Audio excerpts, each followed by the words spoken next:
Chilli পনির, যেহেতু আজ মঙ্গলবার। এটা কি তড়কা,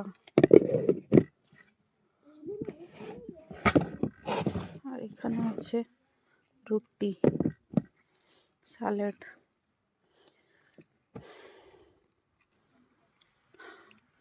হাতটা ধুতে গেলাম জাস্ট, মানে 5 মিনিটও হয়নি, হাত পুরো ঠান্ডা জমে গেছে। সবাই শুয়ে পড়েছে, ঠিক আছে।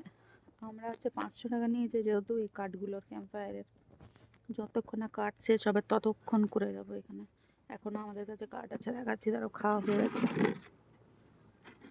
এই দেখো খাওয়া কমপ্লিট, খেতে পারিনি। রুটিগুলো কি অসাধারণ, দেখো যেরম শেপ সেরম খেতে, ঠিক আছে। চিলি পনিরটা বেটুর ভালো লেগেছে, কারণ ওটা হচ্ছে মানে থোপে থোপে চিনি দিয়েছে। আর এখানে দেখো আমাদের বাঁচ এখনো বেঁচে আছে, আর এই আমাদের ক্যাম্পফায়ার চলছে এখনো। আর সবাই দেখো সব কটেজ শুয়ে পড়েছে।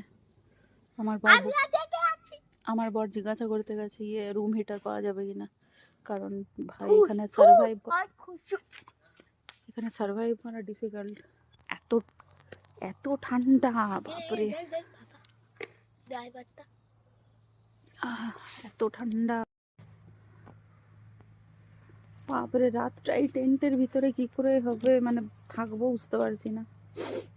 যেরম কুয়াশা পড়েছে, ক্যাম্পফায়ারের জন্য এখানে বুঝতে পারা যাচ্ছে না, কিন্তু যেরম কুয়াশা পড়েছে, ঘড়ির পা গুলো জ্বালা করছে। এবার দেখো